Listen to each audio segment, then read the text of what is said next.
Welcome to the Pink Book Podcast. I am your host, Joyce Van Setters, and I am thrilled to continue to bring you stories of innovators and game changers who are redefining their success. Today, I have on the podcast Jelani Vanholten. Jelani, welcome to the podcast. Thank you. Thank you very much for having me on. Of course. I am so sorry I missed you in New York and in Connecticut. I can't travel right now for personal reasons, but I would have loved to done this in person with you, but we'll get this done no matter what. You have a super interesting story after talking back and forth with you, and I want to tell it. But first, I want the people to know, Jelani, where are you from? I'm from New York, of course. Okay. I grew up in the Heights. Spent most of my time in Harlem. What's the Heights From for people that don't know what that is? Okay, so I grew up on 156 between Broadway and Amsterdam, which Okay. is Harlem. I get into debates with people all the time, all kind About of Harlem. Harlem. Because Is Harlem Harlem's like after 155? That's Harlem? it, it's that's where it ends. It's supposed Okay. to end on 155th. So Okay. I lived on and grew up on 156, Okay. which is crazy. All right. So as a kid, my dad had all these businesses in Harlem, so I spent most of my time in Harlem. So I feel like I Okay. grew up in Harlem. I love Harlem. Um, I went to school in the Bronx, pretty much. But yeah, Okay. Do you have siblings? I do have siblings. I have a brother who's 11 years older than me, Okay. and I actually found out I have a sister who's older, but that's a whole nother story. Oh, is this Um, recent? a couple years ago, but I haven't met her, Okay. Okay. so Interesting. crazy stuff. But yeah. Okay. It's funny. There's a lot of Van going on here. Van Setters, Van Holten, but Hey, listen, maybe right, it's our time. Hashtag van. Like, I don't know. right. Exactly. Exactly. Yeah. So tell me about once you, what type of kid were you? Oh, Were you shy? Were you outgoing? I'm kind of, I'm kind a little bit of an introvert and outrovert Okay. because I wanted to be That's the fair. center of attention. Yeah. Like Hmm. I wanted to be popular, but it was fragile. And then sometimes I just wanted to be quiet. You know what I mean? Okay. So Yeah. I was a little bit of both. Um, the earliest dream I could consider myself having was to be an actor. Okay. Um, I wanted to be on the Cosby Show when I was a kid. That was the show. The Cosby Show. The Okay. Cosby Show. It was the only show my mom used to let me stay up to watch when I Okay. was a kid because it was on. Hmm. It came on. It used to come on a little later, past my bedtime. And I wanted to be on the Cosby Show so bad. I was gonna be either Theo's little brother, or I was gonna take Bud's place and be Rudy's boyfriend. But that's Really? See, either I or. picture you more of Vanessa's boyfriend, Robert, We love Robert. Yeah, right? nah, but that was my mindset because I think Rudy or Keisha Knight and I are similar ages, but yeah, Mhm. Okay. All right. And what about when you got into high school? What kind of a kid were you? Did you play sports? I played basketball some. It Okay. wasn't a passion of mine, but I played basketball some. How tall are you? I'm 6'2". Okay. So and in the 90s 6'2" was kind of tall. 6'2", Hmm. 6'3", you were tall. Nowadays these kids are like 6'5". Like Right. my son's 6'3", 6'4". So it's like we kind of average height. But I played basketball. I love to dance. I love to sing. I love to rap with Okay. my friends. Like I was into the music, heavy, heavy, heavy music, heavy. So that was my main thing. That's what I had a passion for. Okay. Yeah. And did you go to college? I did. Well, I went to a trade school. I went to DeVry for a couple of years, did the computer Oh, okay. thing. I know DeVry. Um, yeah, while I found out quickly that it wasn't a passion. And while I was working, going to That what school, wasn't a passion? um, computers, it Okay. was it was something I was kind of good at, but wasn't something that I wanted to do for a career. Okay. There's no excitement with it, the programming and stuff. It was just like Yeah. boring. So I was working at the airport as doing airport security, Okay. and I had these guys on the runway, and he was a welder, and he was like, it was a holiday, and he told me he was making something like $112 an hour, Yeah, they make and great money. I'm from Harlem, and you talk money to me, when I tell you I was in school in Apex, and 2 months after getting a welder certificate, Hmm. like I was there. Like so, Yeah. definitely my motivation. Yeah. Love it. Love it. And now I want to talk about how you got into being a CO at Rikers. Uh, yeah. Just spinning my wheels. Trying to find my place. Start Trying to from find. start from where you were a welder. Mhm. Um, I don't know if you did that part time or you did that full time or you had a full time job. Start from that, and Mhm. then let me know how you got to Rikers as a CO. Okay. So I was downtown at Apex, did welding. And if That you was can't take me seriously from my headband, it's okay. that's cool. It's totally cool. I told you I'm artsy, so I like that type of stuff. You know All what I right, mean? cool. But I am who I am. exactly, I love that. So I was doing welding. Knew it was a lot of money, but I ran into the obstacle of the guys in the unions made the best money, Okay. and getting into the union wasn't just the easiest thing to do. So you had to take these little jobs, these small jobs, Hmm. and you'd be a welder, you'd be the skilled labor, but maybe for the first year or two, you're making 12, $14 an hour. Okay. Things that I would make more money at my little jobs that I found doing sales or doing this, doing that. Mm. And so I was kind of just in the mix of doing regular jobs like New Yorkers, working at Cablevision and this place and that place. And when I had my sons, it was like, this is a game changer because now I have twin boys, and it was like, Oh, you have oh, twins? I have twin boys, yeah. Nice. So it was like, okay, got to do something serious now. And Hmm. I had family who was really into the city job thing, and they kept saying, take the fireman's exam, take the CO exam, take Okay. this exam. I'm like, okay, cool. I had an uncle. He got mad at me one time because I was like, I have an uncle who is a fireman, and I Hmm. have an uncle who's an NYPD.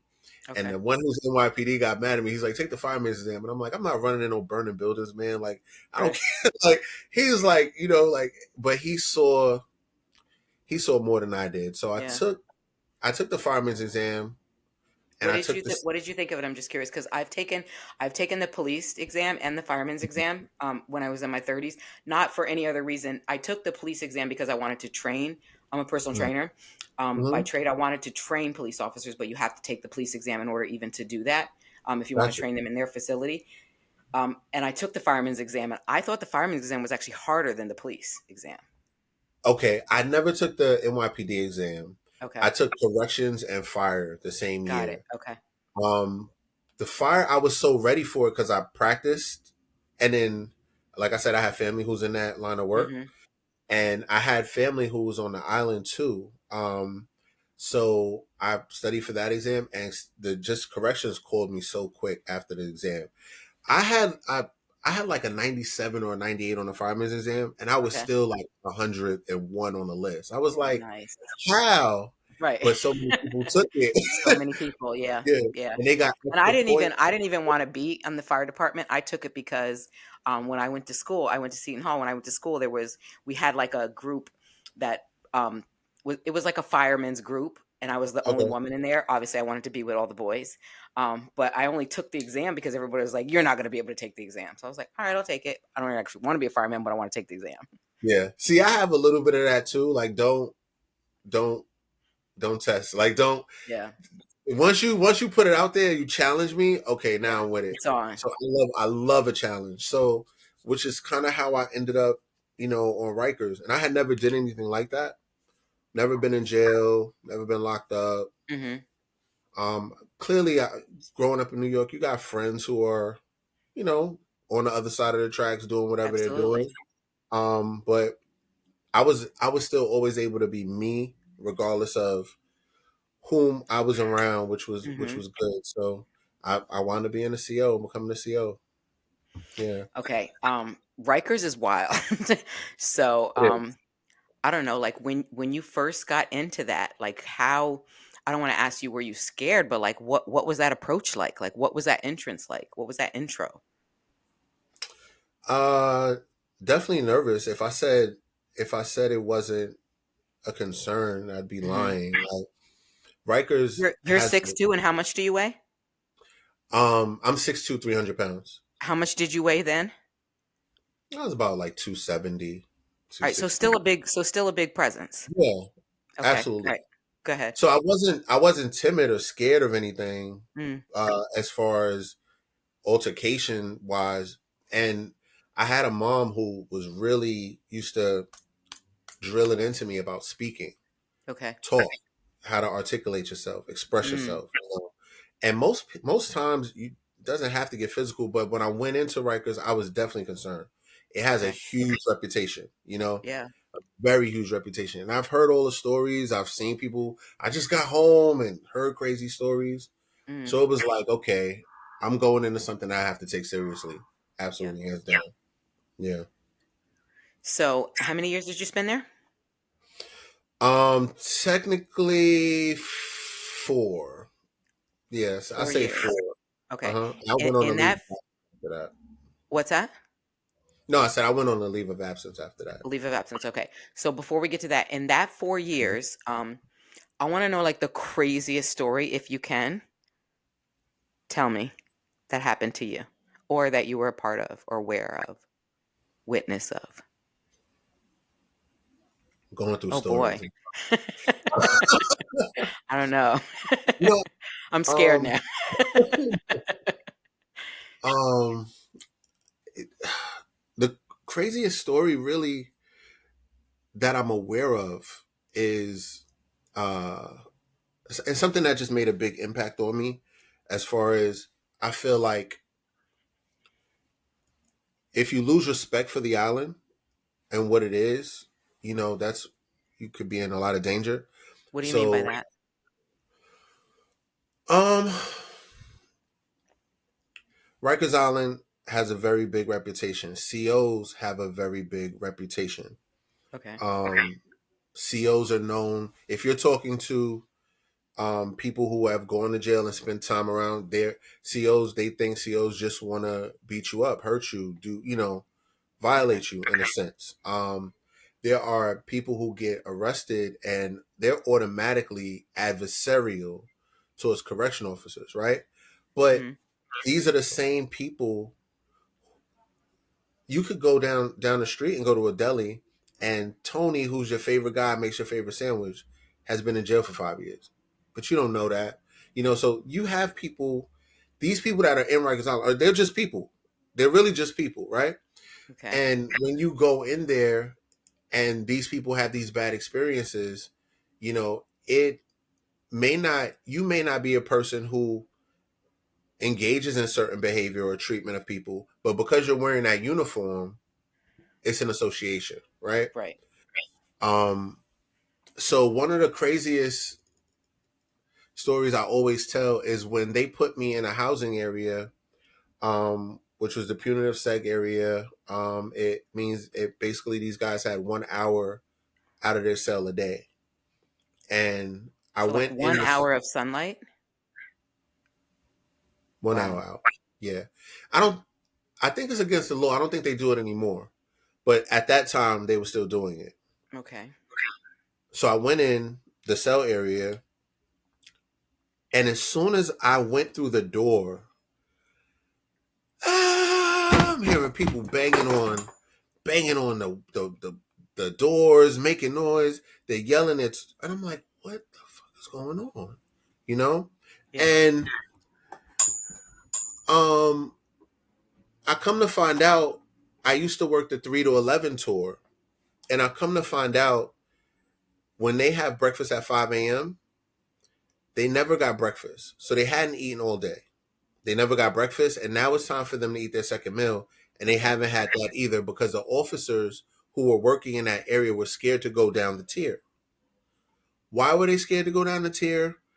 They were getting into altercations with these inmates, and a lot of them were getting splashed. I don't know if you know what splashing is. I have no clue. I'm sorry.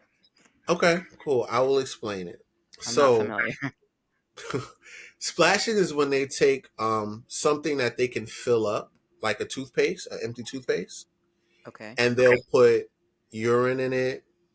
They'll put feces in it, Okay. toilet water, saliva, and just shake it up and leave it in the sun for a day or two, or just leave it in their cell. And while you're walking down the tier, they'll put Mm, it in the crack of the door, smash it, and it will squirt all over you. okay. Interesting. Very Okay. disgusting. So these officers, His life. I'm these thinking of Silence of officers the Lambs right now. were,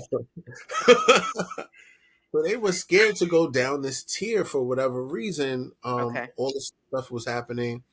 They didn't feed these guys, and they were just increasingly getting pissed. So the officers kind of left. They left kind of abruptly, right? Okay. I don't even remember what the conversation was, because usually as an officer, when you come in, you say, "Hey, how was the tour? How was the Mm, day?" You get a rundown, so you know what you're walking into. okay. I'm not sure if I don't even remember if I got that or not, but I know they left.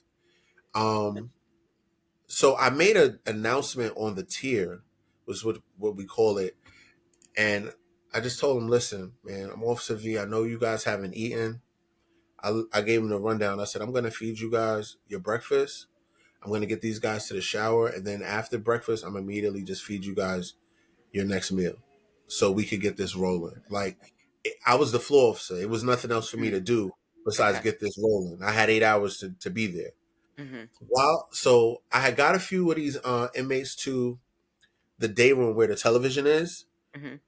handcuffed them because they get handcuffed to the actual table, so they don't have free movement.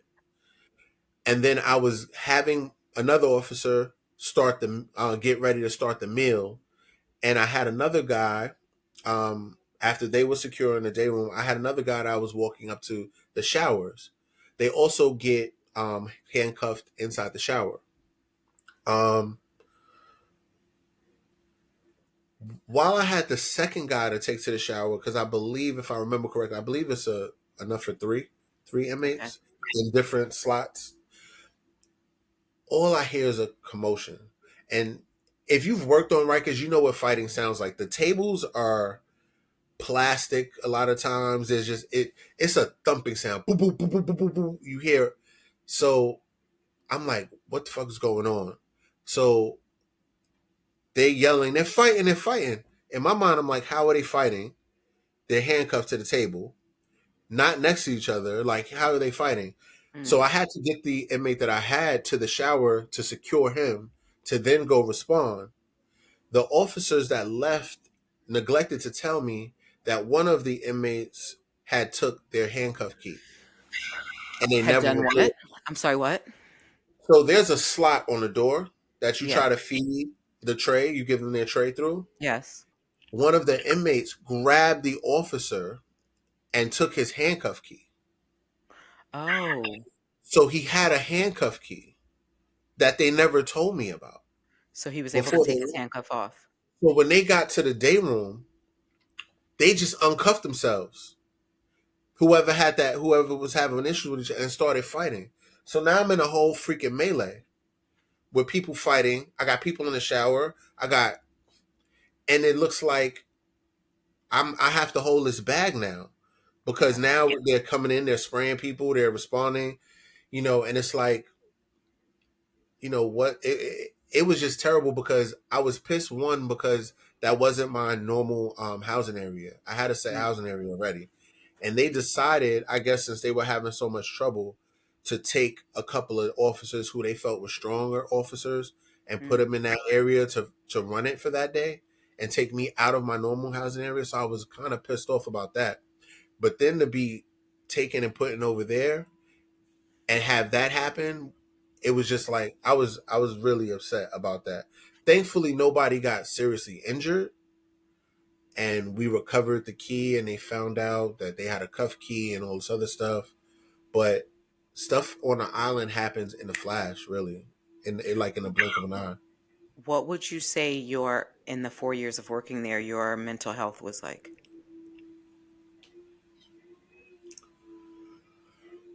Were you married at this time with children? Yes, Okay. it was bad to an extent. Um, I do have faith in God. I do have a relationship with God. Okay. So at the core of myself, I do want to be a good person. Are you super religious? Super religious. I wouldn't say super religious. What's your religion, can I ask? Yeah. I mean, I go to a Baptist church. I grew up in Harlem. I used to go to Abyssinian Baptist Church. That's kind of the faith that I grew up in. I was in Catholic school, but was in Christian academy. So I've always had the presence of God around. Hmm. And at the core of me, I always want to be a good person. Okay. Um, but prison or jail is miserable. It's a miserable place, and it's a miserable place that people come to work in. And sometimes it's hard to leave that misery in the jail. Sometimes you take that home with you, Hmm. depending on what happened, if it's too traumatic or depending on what type of person you are. So my mental health it was definitely under some kind of scrutiny because I felt like I wasn't the the inmates a lot of times are look at you as enemies, Hmm. and certain factions of law enforcement, if you don't behave certain ways, look at you as an Okay. enemy. So I felt like it was coming from both sides for me, and ultimately that was what made me most unhappy with it. Okay. Interesting. So I read a Yeah, story, and you can walk me through this, yeah, where I don't even know what this means, but like you had prison shoes at your back door. yeah, Is this something we can talk about? yeah, absolutely. Um, yes. So there are these I mean, prison shoes. I kind of know what it means. I'd rather you explain it to the audience than I do. I'm coming from like a movie, a movie aspect of it, so you'd probably be able to explain the reality of this. Yeah. So there are jail shoes. Anybody who goes online, they can Google patakis. They're these jail shoes they used to call patakis. Hmm. They're a black shoe that just has a Velcro strap over Okay. them. No shoelaces, just a Velcro strap. A lot of inmates on Rikers used to wear these shoes. So no matter what, no matter how good you are, how nice you are, how much you want to be a good person, you work in jail and you work in a very tumultuous environment, right? All the time. You could Okay. be you could be Jesus. I mean, somebody's not gonna like you, and somebody's not gonna f with you. Like Mm. no matter what, it just is what it is. And I didn't have a lot of physical altercations on the island personally. I responded to hundreds of alarms because that was just a job, right? An alarm rings, you respond to it. You go to whatever area the alarm's happening to help out the fellow officers. Personal incidents that I was involved in, few, very few. One day I went home and my sons were, I think they were about 8 or 9 at the time. Um, I went home in my back door. I lived in the Bronx at this time. Okay. I lived in this area called Parkchester. So we lived on the first floor. Even though we lived in a building, we had a front and a back door. And I used to use my back door a lot. Never leave the house in my uniform. Uniform stayed at work in my locker. Never, there's no stickers on my window that say Right. Rikers or law enforcement, no nothing. So no one in your area knew you were CO or No neighborhood. one, Okay. no one, my friends probably knew, but that's about it. Right. Um, and one day I came home and I had a pair of Patakis at my back door, and And now what does that mean? they were there like somebody walked and stepped out of them and left them at my back door. Wow. So what it means, someone knows that I'm a CO. Is that a threat? Someone knows that I live there. To me, I took that as an immediate threat. I don't know. I can't say with any certainty that I know who would threaten me in that way, shape, form, or fashion. Um, yeah, like I said, I have had altercations on the island. That's a part of the job. But I've run into former inmates in New Hmm. York. I've run into former inmates at the barbershop. I ran into former They knew inmates, who you were. yeah, at How was the. that interaction? Let me look. I was at the car wash, and I had a man. He's not a man. I would say he's a young guy. He's in his 20s. I had somebody come behind me and put his arms around me and say, "Officer V, yo, what the fuck is going on?" Da, da, da. I'm like, whoever has me right now is calling me Officer V. They know me from the island because they used to call me V or Van, either one. My interactions was good. I was never worried about anyone. I was never looking around. I didn't do anything that called for anything like that. You know Yeah. what I mean? Hmm. And but I've seen stories. There's 100 stories if you Google them about officers getting slashed at parties because an inmate was in a party that they brutalized or that felt da da da. Like never. So this was definitely different. This is somebody I feel like I had an issue with, Hmm. and they wanted me to know that they knew where I lived. And do you know if of someone that you've had an issue with, or this is not familiar to you? Yeah, there's a couple people I had an issue with. Okay. Yeah, Okay. I mean, I mean, it's so Rikers. yeah, it's Rikers. It's going Like, to. and don't get me wrong, I'm someone who's very open. Like like people get locked up, whatever, for whatever they do. But when you say like there's the splash thing, I'm kind of on the prisoner's side. Like you treat people like fucking animals. This is what's going to happen. Oh yeah, there's definitely a cause and effect. Absolutely, because you're in an environment that you're in an environment that's just a crazy environment. My Like thing was you put someone in prison to um, make them better. Correct? That doesn't make them better. they say it's for rehabilitation. It's not. It's not. There's It's no not. fucking rehabilitation in prison. There's nothing. You're treating them like fucking animals. You They are. get treated badly in a lot of instances. But And that I'm not really talking is. about like the rapists or murderers or child molesters, whatever. I'm talking about like you're someone that goes to prison who for a violation and gets treated like a fucking animal, and then you expect them to come out and I don't know, be this rehabilitated person when now this whole new fucking life they've been treated like an animal.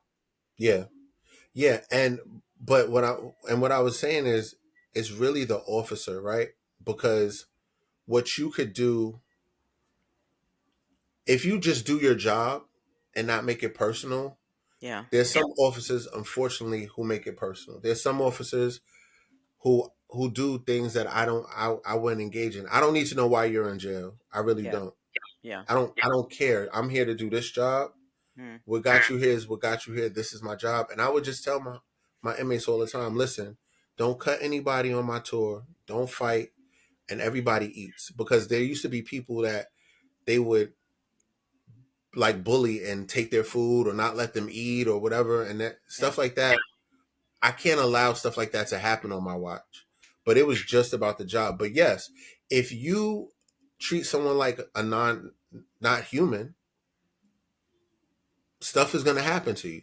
I So mean, yeah. Tupac said it best. If you lock someone in a fucking cage and you keep poking them with a stick, don't think you're not going to get attacked when you open the door. Oh yeah, absolutely. 100%. 100%. So when that happened with the Patakis, I was really like taken aback because there's people that like I just admitted, I've had issues with on the island, but nothing that I thought would go to Would that, warrant that. Yeah. will Okay. warrant that. Yeah. And then that's really where my biggest problem came to continuing to be an officer. Okay. Um, so that kind of Is that why you got out?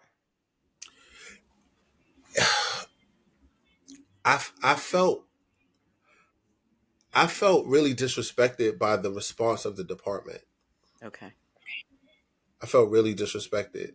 I told someone else I felt really betrayed because here it is. I go to your job as a CO. I'm trying to do my job well. Hmm. I'm not. I'm not in any way, shape, or form brutalizing anybody. I'm not beating up people who just. I'm not. That's not what I'm on.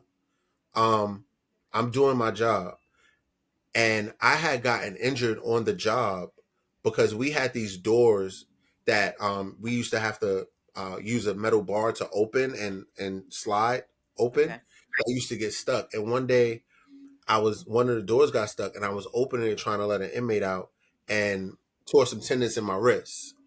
So I was out for like a couple of months while my wrists healed.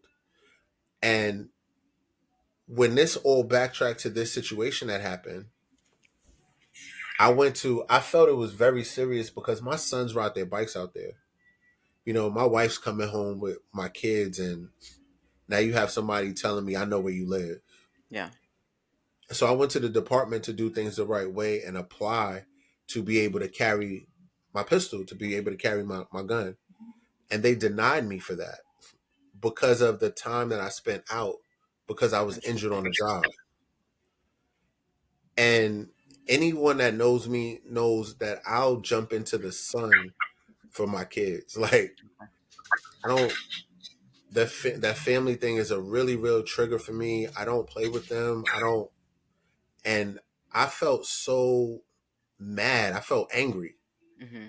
I'm like, here it is. I'm risking my life at your job, trying to do a good job every day, spending these times away from my family. These 8 hour shifts turn into 16 hours most of the time, and you deny me for my weapon because I was out. I was out because I got injured on your job. That didn't make Right. sense to me at all. And I was like, when it comes to my family, I don't have any time to figure out if this is a prank, Hmm. if this is not a prank. Right. And that coupled with the fact that I felt like That's an I had, interesting take on it.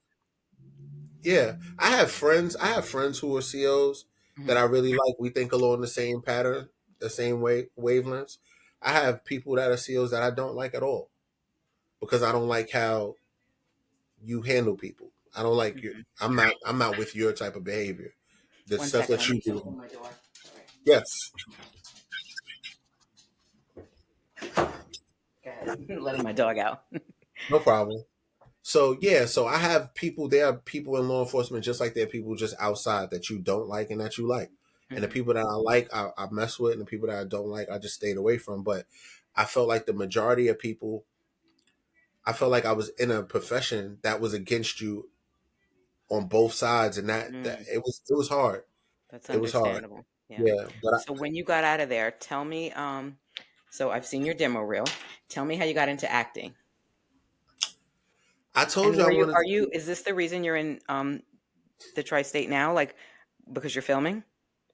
No, that's the reason that I'm in the tri-state now because I was coming out here to do some podcasts and stuff Okay. like that, and You were about to um, do somebody else's podcast besides mine this weekend? no, I was trying to do I'm yours, just but kidding. so I told you I wanted to be Rudy's boyfriend. So now that now that my sons are grown and they're both in college and they're both on the path of doing what they wanted to do, I just wanted to get Okay. back into the things that make me happy. Yeah. And I like writing music. I like acting. I like things that challenge me. I'm a creative person, so I started auditioning. So Okay. I've literally auditioned for four things, right? And I've gotten all four. Okay. So Nice. two of them haven't two of them haven't come out yet, and two of them haven't come out yet, and a couple of them are still seeking like other funding. Okay. But You've I'm done getting some into films though, correct? yeah, Okay. yeah. So I'm getting into the things that kind of make me happy. I really there's a lot more to what I want to talk about and explore with Rikers Island in particular. Okay. Um, I think people would find it interesting to see why a person would go from being a little nerdy kid to now he's a muscle bound CO that beats people up. What Like if you did, what if you did like a documentary of your own? on your Rikers Island story and you brought in other COs that you knew and you brought in former inmates that you were in contact with, what if you did that and then produced it? That would be cool. I actually, when I moved down, because I moved to North Carolina in Hmm. 2015, no, Okay. 2016, and I was on my laptop one day and I got a call on Facebook at like 3 in the morning, and I'm like, who the hell is calling me on Facebook? So I decided to answer because again, it was weird. I'm like, I'm gonna answer this. I answer, and somebody's on the phone like, yeah, V, what's up? Like talking crazy, like, yeah, nigga, you thought you could hide, da da da da. And they were joking, and it was a former inmate Hmm. who reached out to me just to literally thank me for the talks, the encouragement, the type of officer that I am. I have a big frame at home that I hang in my garage Hmm. that I have a letter that an inmate wrote to me just thanking me for the type of person that I am, because I always felt like these are people. You know, like these are people at the end of the day. And there's a small element of law enforcement that kind of teaches you that these aren't people. Of course. And they want you to treat people like these aren't people. And I'm not doing that. That's not what I'm here for. I think that might be partially a safety measurement. Um, and I understand you saying that you're not doing that, but I think from law enforcement's vantage point, that might be a safety element. I personally think you should obviously treat everybody like a person, but if you're not treating them like a person, you're actually more safe. Do you know what I mean? If I know what you But mean. well, let me just interrupt for a second. However, I do feel if you do treat them like a person, there's more of an understanding of where they come from. Because even if someone, and this is going to sound really bad, committed a murder, I don't know what their reason was, but if you treated them like a person, there's more of an understanding of where that came from, where that trauma. Like we don't just birth murderers and child molesters and rapists. Like we build these people as parents, as society, as community. We build these criminals. We all do. I get And what you're saying. there's more of an understanding if you do treat them like a human, but from an officer's vantage point, I could see, I don't know, you're walking into a situation and you don't treat them like a human, it's kind of a safety measure. Allow me to Please. expand on that though. I'll give you an example. I'll use myself, right? Okay. I'm Jelani. I'm locked up. I'm in. I'm locked up. I'm away from my family right now. Okay. I'm fighting charges. May or may not be things that I've done, but I'm fighting charges. I'm in a jail of people who want to treat me badly as well. They want to abuse me or steal my phone time or my food or see if they can punk me and make me wash their clothes, whatever the case may be. Hmm. Right? um, my girlfriend leaves me. The judge is talking to me like shit, and now I'm coming back to the jail and back to my housing area. CO's talking to me like shit, and he's on the floor with me working. He's the only one who I could get my hands on per se if I'm about to explode. Okay. Right? You have to be aware of what you're dealing with. Some of these guys, they have crazy circumstances and you have no idea what they're going through. And then on top of that, you gonna talk to them like shit and treat I them like agree. shit and then be in their environment. Mm. And for me personally, one of my housing areas was a gang house. So now I have 30 men who are in the same gang and just me on the floor with them. And I'm gonna talk to them like shit. Now, in Rikers, respect is paramount. Okay. Respect me, I'm gonna respect you. I had I had so much. There are times that I had such a good time just being at work, working with my officers, like just doing what we needed to do for the job. Hmm. And there are times like that. It doesn't have to be, yo, get the fuck over there. You talking to people like it's not needed, bro. Just do your job. They need soap, give them soap. They need toilet paper, give them toilet paper. Guess what? Under the law, they're supposed to have it anyway. Why Yeah. am I holding this from you? Because I don't like you. It shouldn't be personal, and it's Yeah. not personal. So a lot of people take stuff personal, and it comes back to bite you in the ass. And it's like, Yeah. if you do your job and you look at it that way, I've never done anything illegal. I've never smuggled nothing in jail for no one. I've never, um, I just, I'm not gonna trade places with you, bro, and get in jail. But if you need something and it's in my power to do it for you, I'm gonna do it for you. If I can't do it for you, guess what? I can't do it. Okay. Now, if you have a problem with that and you escalate that situation, unfortunately, what eight one plus one equals two, it has to something has to happen or there has to be Yeah. some measure. But just do your job. Don't but realize they still a human. It's better protection for you actually to treat people like that. That's fair. That's In fair. hindsight. So tell me Yeah. what's going on with your acting now. And Man, is that your passion going forward? um I love the challenge of acting, trying to jump into a different character. Okay. Um, I'm still silly at heart. Sometimes I like to sit around and talk in weird accents, and like Denzel Washington is still my favorite actor and stuff Okay. like that. Um, but I'm really passionate about trying to get my series off the ground. Like I think Tell me I about the love series. What series? What are we talking about? so I wrote a series called Life on the Island. Okay. Oh, And so this is what I was talking about. yeah, I wrote a series called Life on the I wrote an entire season.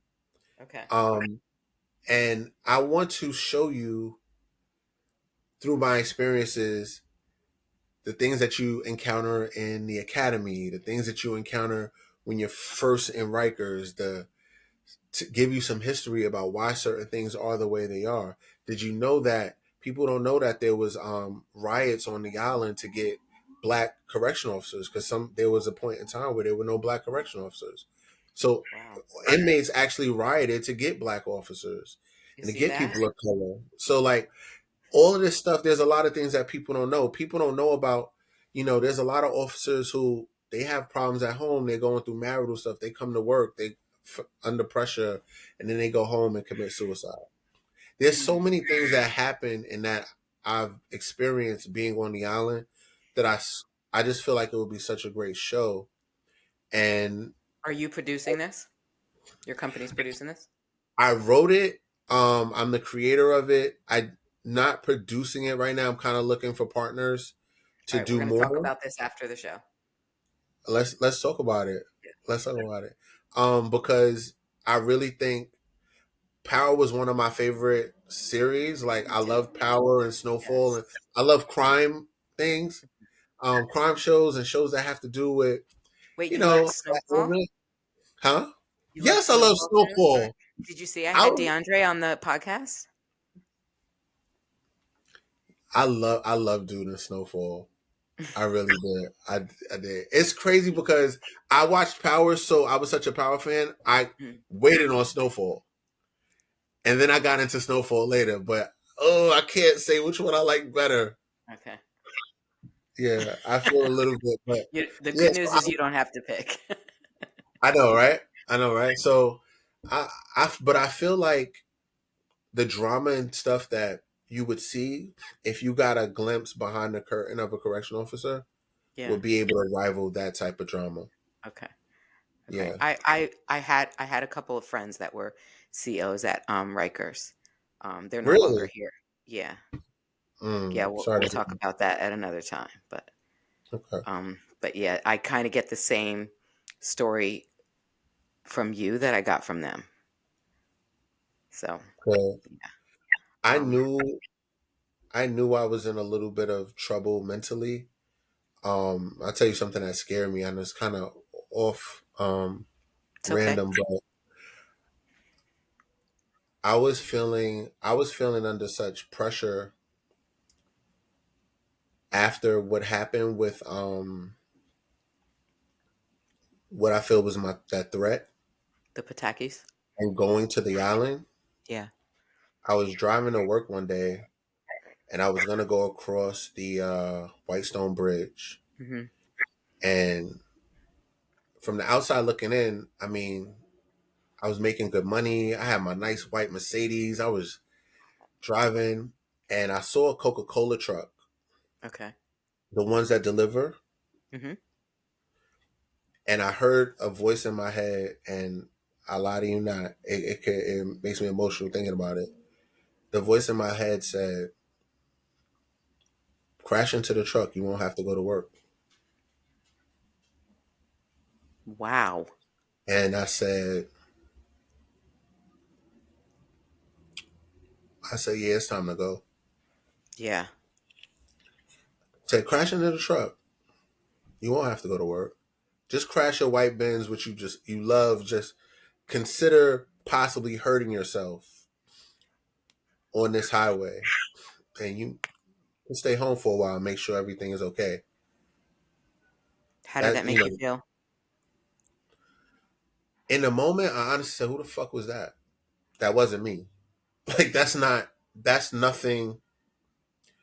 That's no part of me who I am as a person. Like to hurt myself, but to know if I went to work and not be sure that my family and my loved ones were safe. Hmm.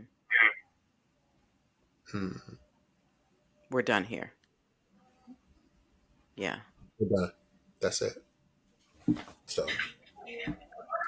yeah. Sorry, that kind of makes me a little emotional to think about it. No, it's all good. It's all Yeah. good. Um, all right, so we're gonna talk about after the show about us getting that produced for you, but tell me what you have going on besides that today.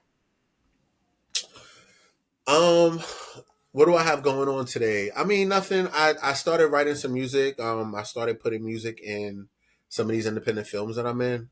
Okay. I don't I don't have any 40-year-old dreams of being a rapper or anything like Okay. that, but I still love doing music. Okay. What I kind of still love music? All kinds? it's hip hop, R&B, Okay. just whatever comes to whatever really comes to my heart. My family, my father's Caribbean, my father's from St. Thomas. Okay.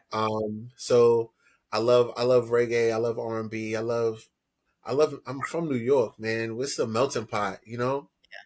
It's a melting pot. So I'm doing some songs right now on some Afro beats, but I want to put songs and soundtracks and video games and things Okay. like that. And I And you want to want to produce continue acting, correct? hell yeah, heck yeah. Okay. I got to meet Denzel one day again. I met him before, but I need to meet him again. Yeah, Okay. All right. I love this definitely. for you. This is good. I'm Thank so you. glad you were able to come on here and tell your story. I mean, I thought when you contacted me, I was like, this is an interesting story. So I'm I happy we're appreciate able to it. do this. Again, I'm sorry that we couldn't do it in person, but it That's is what it fine. is, right? We're here. How long are you in New York or Connecticut? I'm in Harlem right now. I'm Mm, going to be in New York for the weekend. I'm heading okay. back. I honestly work in a female prison right now, but Do you? you know, in North Carolina, I do. Oh, So, this is a podcast part two. yes, but when I get my series on, I want to come back and I want to talk to you about it in depth. Yes, Like, yeah, absolutely. Absolutely. We will do that. So, absolutely. again, thank you so much for coming on, Jelani, telling your story. Thank you for having And me. uh, absolutely, absolutely, this was a pleasure. And I want to let you guys know that I am still on Spotify, on Apple, and on YouTube. And if this is something that resonates with you, please join my community because the best is yet to come. And if you go to thepinkbookpodcast.com and sign up for our newsletter, you will get to know first who the next guest is going to be.